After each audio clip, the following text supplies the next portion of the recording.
예, 여러분 이번 12.3 내란 사태 관련해서 쏟아지는 보도들 잘 따라가고 계세요? 군 조직의 체계나 용어들이 아무래도 낯설다 보니까 이해하기 쉽지 않은 부분들도 분명히 존재합니다. 예를 들어서 방첩사, 정보사, 수방사, 특전사 보도, 특전사 이런 거 보도에 수도 없이 등장하는데 어떻게 다른 조직인가? 평소에는 어떤 역할을 하는 곳인가? 등등등등. 뭐 막연히는 알겠는데 정확히는 모르겠는 부분들 오늘 정리 한번 하고 가겠습니다.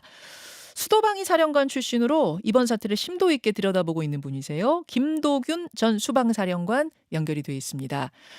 김도균 전 사령관님 나와 계십니까? 예, 김도균입니다. 안녕하십니까? 안녕하세요. 예, 그러니까 그날 밤 동원된 1,500여 명의 병력, 예, 특전사, 수방사, 방첩사, 정보사 소속들이라는 거죠? 그렇죠. 예. 예, 지금 실제로 등장하는 그 개개인들의 인물을 봐도 그러니까 계엄의 주요 인물들 이름을 봐도 방첩사령관 아무개, 정보사령관 아무개 이런 식이란 말입니다. 예, 예. 도대체 이 조직들은 평소에 어떤 임무를 맡고 있는 어떤 조직들인지부터 정리를 좀 해주십시오. 내란 숙의 이 윤석열과 이 김용현 지시에 따라서 이 개헌군으로 출동한 부대는 방금 말씀하신 것처럼 방첩사, 특전사, 수방사, 정보사 4개 부대입니다. 예. 아마 우리 군에서 가장 정예화된 병력들이 개헌군에 가담한 것이지요. 뭐 대충은 다 알겠지만은 이 조직들의 그 원래 임무는 아주 분명합니다. 예를 들면 예. 특전사 같은 경우는 전평시 특수작전 그리고 대테러 작전을 수행하도록 훈련하고 임무를 수행하고요. 그리고 수방사는 네.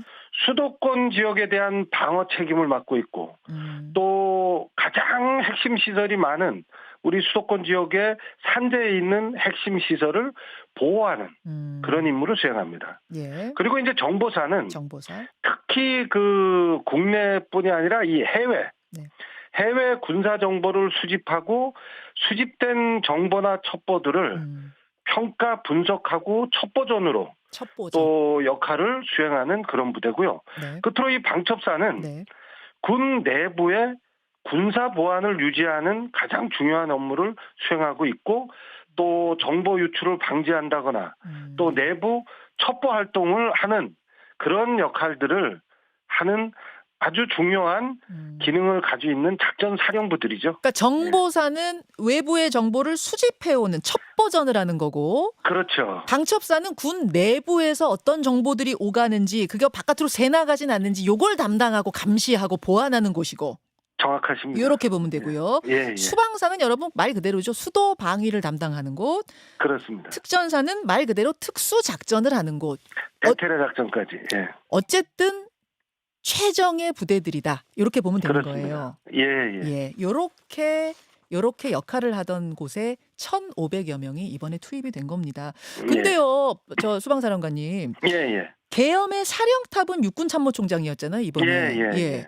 아니 그 합참의장이 사실 군 서열상으로는 최고인데 그렇죠. 왜 합참의장을 택하지 않고 육군 참모총장을 택했을까요?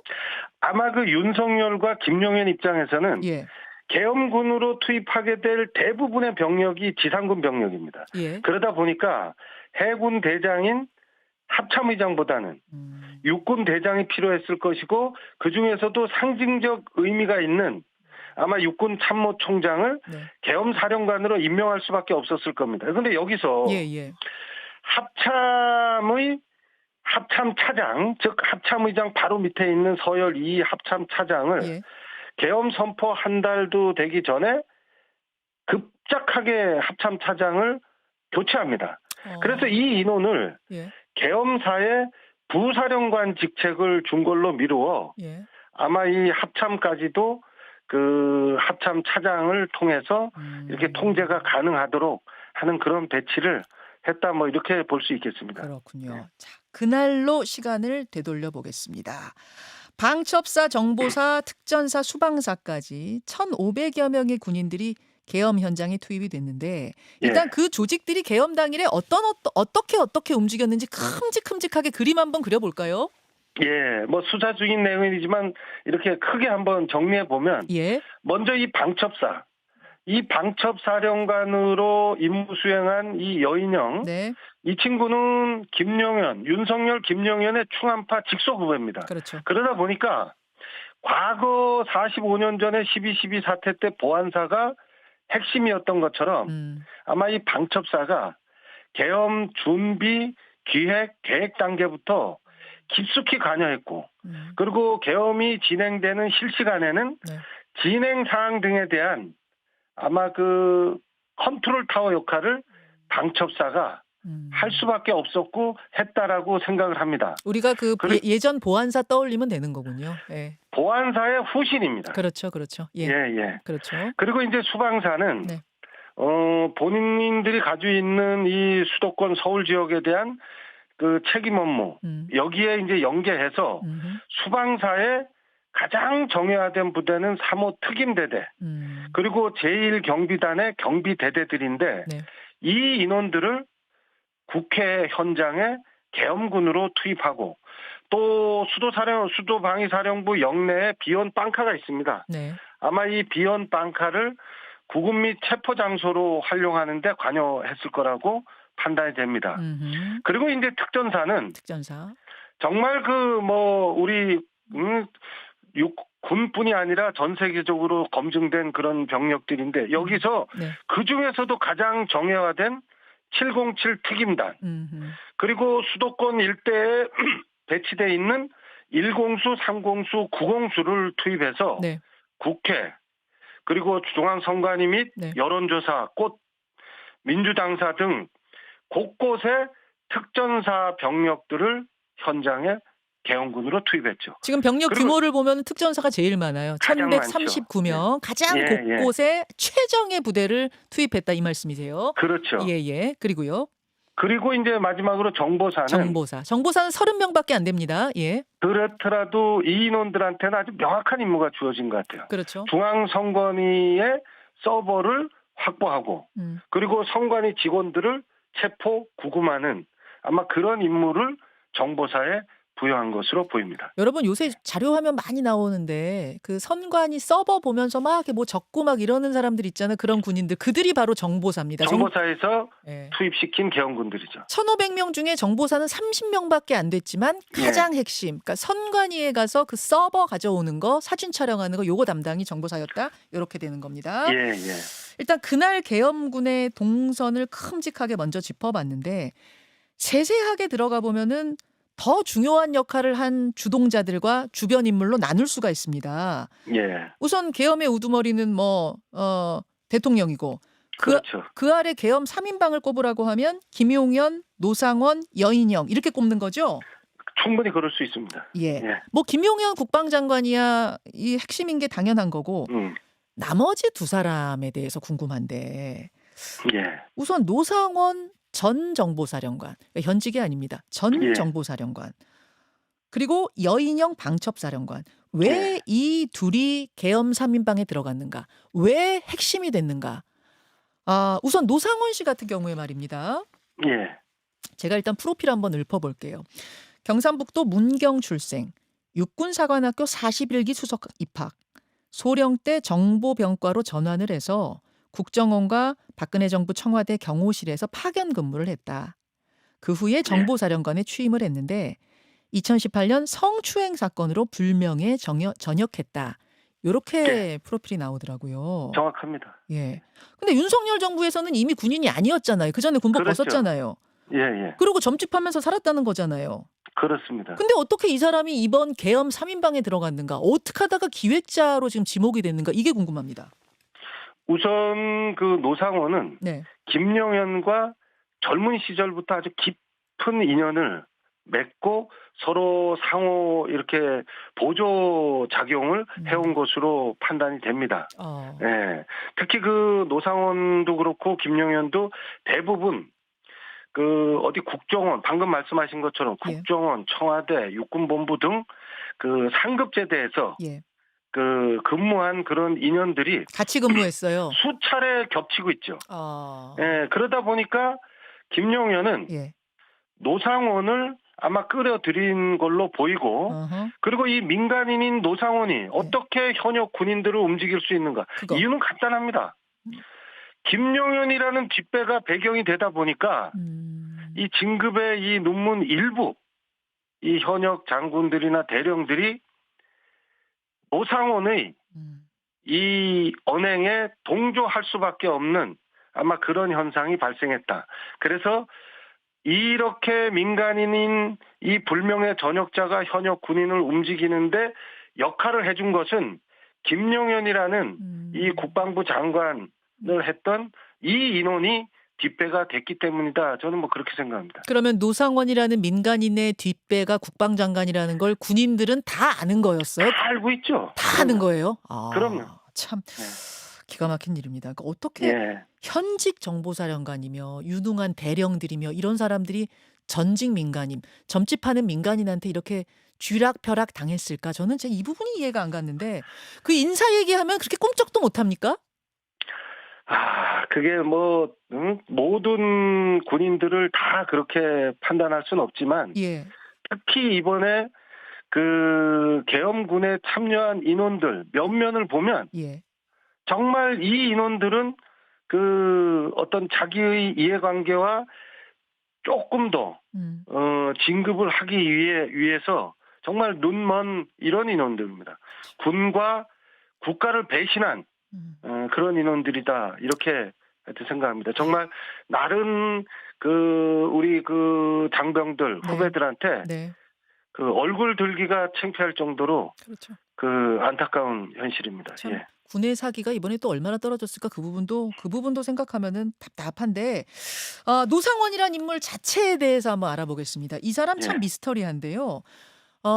일단 뒤에 뭐 김용현이 있다라는 거는 소문이 파다했다는 얘기고 그 예. 외에도 어떤 인물로 군에서는 알려져 있었습니까? 노상원이라는 인물은 사실은 예. 그 특히 그 동료들이나 그 후배들 사이에서는 가까이 하면 굉장히 위험한 인물이다. 그리고 가까이 해서는 안 되는 인물이다라고 사실은 정평이 나 있었던 인물이에요. 왜 그렇습니까? 특히 그 정보병과 내에서는 예. 정보병과 장교들 사이에서 아주 그 부정적인 인물로 그 지탄받았던 그런 인원들이고 그리고 군 전역 당시에 불명예 전역을 할 정도로 예. 사실은 그 후배들로부터 좋은 평가를 받을 수 없는 그런 인물입니다. 그리고 근무간에도 아마 이제 지금 여러 그 같이 근무한 그 후배들이나 동료들 얘기를 들어보면 네. 그 당시에도 뭐 주술적인 내용들에 대한 언급이 많았고 예를 들면 뭐 자기 부관을 뽑거나 이렇게 그 부하들을 선발할 때 네. 손금을 본다거나 하는 보통 사람들이 행하는 그런 그 행동 외에 아주 특이한 사항들이 많이 노출된 것으로 이렇게들 얘기들을 지금 하고 있습니다. 부하를 뽑는데 면접하는데 손금을 봤다고요? 네, 손금을 보고 뭐 사주를 풀고 하는 그런 과정을 본인 스스로도 네. 그 자기가 그 사주풀이를 통해서 네. 이름을 바꿀 정도였으니까 뭐 저 다른 인원들에 대해서도 똑같이 아마 그런 행태를 보인 것으로 그 같이 근무한 인원들이 제보를 하고 있습니다. 지금 본명은 노용래였는데 네. 장군이 되려면 이름을 바꿔야 한다는 소리를 듣고 노상원으로 개명했다. 이렇게 지금 군에선 알려져 있다는 거죠. 그렇죠. 장군이 되려면 장군봉 3군데를 다니면 된다는 말에 계룡산, 오대산 등등의 장군봉을 다녔다는 말도 지금 군에서는 파다하게 떠들고 있다고 하고. 그러니까 뭐 이분이 굉장히 무속에 심취했던 것만은 확실한 것 같네요. 그런 것 같습니다. 예. 저도 사실은 그 군 전역 후에 뭐 점집을 하고 이런다는 얘기들을 들으면서 예. 야, 정말 그 이해가 안 되는 그런 인물이었습니다. 그런데 네. 그런 인물을 끌어들여서 이 어마어마한 사태의 중심에 세운 김용현이란 이 인원은 네. 정말 용서받기 어려운 그런 인물이다 이렇게 생각합니다. 저는 이게 자꾸 참 이게 희한하게도 무속 이야기가 자꾸 나오니까 또 예. 어떤 생각이 드냐면 또 무속을 좋아하는 한 분이 있지 않습니까? 예, 김건희 여사. 김건희 여사와 이 노상원 씨와의 연관성도 혹시 있는 건가? 혹시 막 그런 생각도 이제는 별 의혹이 다 들다 보니까 그런 생각도 들어요. 충분히 그럴 개연성이 있는 게 우리 김용현이 윤석열뿐만 아니라 예. 김건희와 밀접하게 접촉했다는 제보들은 굉장히 많지 않습니까? 뭐 청와대를 용산으로 그 대통령실을 이전하는 단계에서부터 그런 얘기들은 엄청나게 나왔는데, 자, 주술적인 공통점을 가지고 있는 예. 이 인원들이 직접이든 간접이든 연관성이 있다라고 그 의심을 할 수밖에 없는 그런 사항들입니다, 지금. 혹시 제보 들으신 거, 물론 뭐 차후에 사실관계 확인 더 해야겠습니다만, 지금 이제 군의 파단 이야기들 혹은 김도균 전 수방사령관께서 제보 들으신 내용 중엔 어떤 게 있습니까? 우선은 뭐 이 주술적인 사항들은 예. 어차피 그 내밀한 개인적인 얘기들이기 때문에 예. 이것은 뭐 정확하게 저한테 제보된 건 없습니다. 예. 그러나 무속에 심취했다는 측면으로 조금 희한하게도 계속 무속 이야기가 나오는 거 보면 이 부분도 그럼요. 연관성을 좀 조사해 볼 필요가 있다. 뭐 그 정도 말씀이실까요? 예. 알겠습니다. 그 노상원의 신당에서, 안산 신당에서 발견한 수첩에는 이른바 계엄 수첩이라고 우리가 부르는데 이번 사태를 풀 실마리들이 상당히 들어있다고 하죠. 예. 국회 봉쇄, 체포, 뭐 사살, NLL을 통해서 북한 공격 유도, 이런 단어가 적혀 있다는 거는 며칠 전에 경찰이 확인을 해줬고, 예. 그 후에 새롭게 나온 단어가 백령도 작전입니다. 백령도 작전. 예. 수첩에 백령도 작전이 쓰여 있었다는 건데 이거는 뭘 의미하는 거라고 보세요? 우선 그 윤석열, 김용현이 네. 비상계엄 사태를 끌고 나가는 그 시나리오는 아마 최초에는 이 북풍과 연계되어 있었다고 뭐 지금 재반 사항들 나온 내용들을 보면 예. 그렇게 연계시켰을 겁니다. 그런데 그 북한이 네. 뜻대로 움직이지 않자 네. 그 계엄 시나리오가 바뀐 것으로 이렇게 보이고, 그 북풍과 연계된 계엄 시나리오를 짜는 과정에서 예. 아마 나름대로 정보통이라고 하는 노상원이 네. 여러 가지 북풍과 연계될 수 있는 그런 시나리오들을 만든 것 중에 하나가 백령도 작전이다, 이런 생각이 듭니다. 뭐 지금까지 나온 내용들을 종합해 보면 예. 북한군으로 위장한 HID 등 이 정보사 요원들이 네. 우리 주요 인사들을 납치해서 서북도서 백령도로 끌고 가면서 뭐 사살 또는 또 NLL 일대의 남북 간 교전 사항을 뭐 전개한다, 뭐 이런 시나리오를 구상한 것 같은데, 군 생활을 이 40년 한 저도 예.